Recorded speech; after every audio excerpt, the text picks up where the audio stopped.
Hello friends, मैं CA मोहित पुनेठा आप सबका स्वागत करता हूं आपके अपने चैनल टेक्स गपशप में। आज की इस वीडियो में हम डिस्कस करने जा रहे हैं कुछ ऐसी कहानियां या कहें हम कुछ ऐसी सिचुएशंस जहां पे बहुत ज़्यादा मुश्किल हो जाता है कई बार एसएससी के लिए कि उसका जो जीएसटीएन है उसको वो वापस से एक्टिव नहीं कर पाता और बहुत ज़्यादा उसको प्रॉब्लम फेस आउट करनी पड़ती है।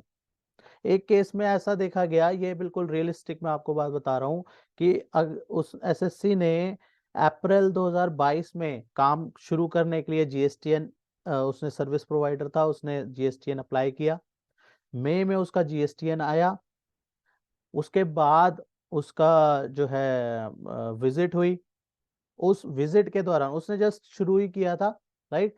उस विजिट के दौरान उस ड्यूरेशन में वो पर्सन, वो सर्विस प्रोवाइडर था, वो खुद ही सर्विस देता था, तो ऑनलाइन सर्विस देता था, राइट। तो उस ड्यूरेशन में जो है वो पर्सन किसी मैरिज की वजह से आउट ऑफ स्टेट था। उस टाइम पे वो उस स्टेट पे अवेलेबल नहीं था।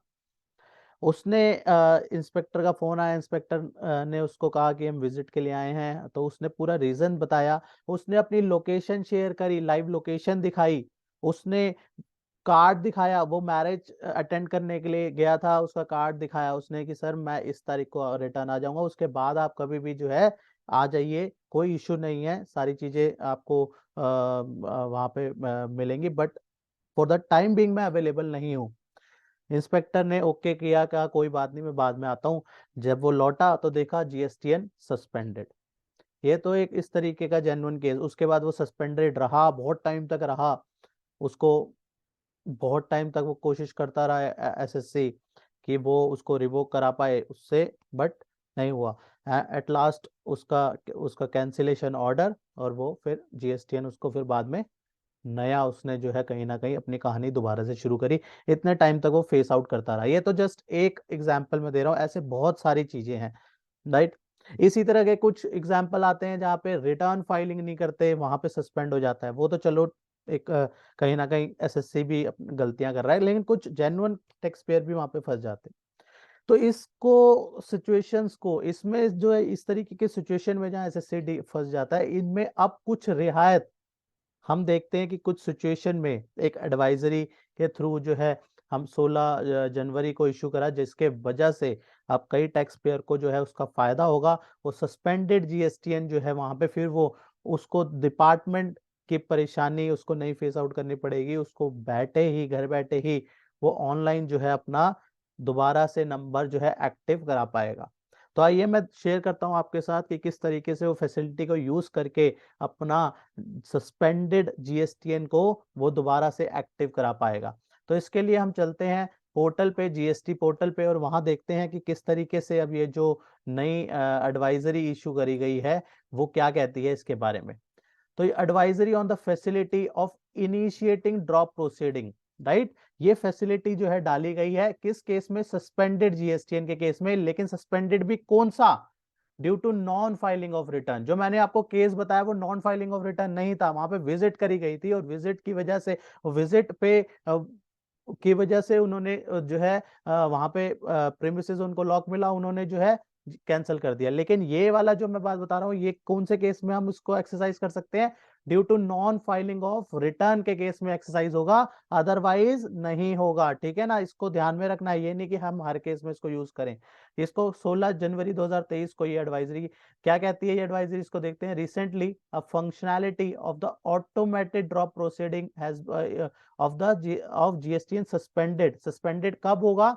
ड्यू टू नॉन फाइलिंग, जो हमने बात करी, हैज बीन इंप्लीमेंटेड कर दी जीएसटी पोर्टल पे, राइट।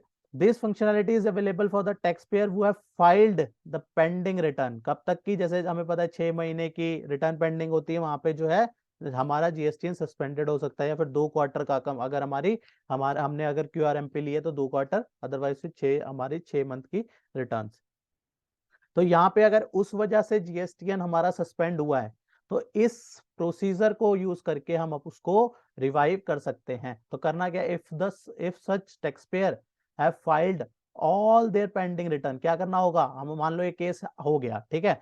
अब हमारी 6 महीने तक हमने फाइल नहीं करी, सस्पेंडेड कर दिया। अब हमें क्या करना है? सबसे पहले अपनी रिटर्न जो है वो अप टू डेट करनी है, फाइल करनी है उसको, ठीक है ना।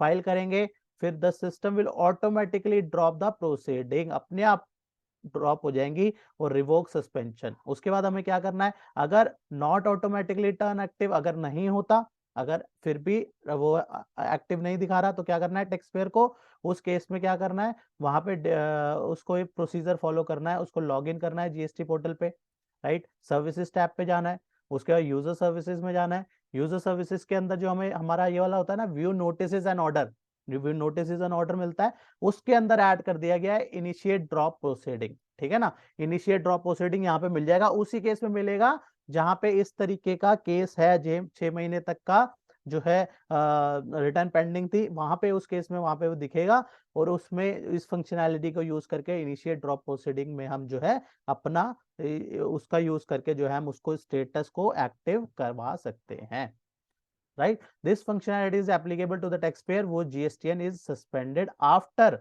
1 दिसंबर 2022, ठीक है ना। जीएसटीएन अगर इससे पहले से सस्पेंडेड है वहां पे नहीं, लेकिन 1 दिसंबर 2022 के बाद सस्पेंडेड हुआ है, तो इस फैसिलिटी का हम यूज कर सकते हैं। तो ये काफी अच्छा जो है एक बेनिफिट रहा है, मिलेगा इससे एसएससी को, ताकि जो जिस तरीके की हमने देखा कि सिचुएशंस हो जाती हैं कि रिटर्न फाइलिंग की वजह से उसका नंबर सस्पेंडेड हो जाता है, फिर उसको डिपार्टमेंटल इशू ना फेस आउट करना पड़े, इसलिए उसको जो है ऑनलाइन पोर्टल के थ्रू ही उन केसेस में हेल्प मिल जाएगी।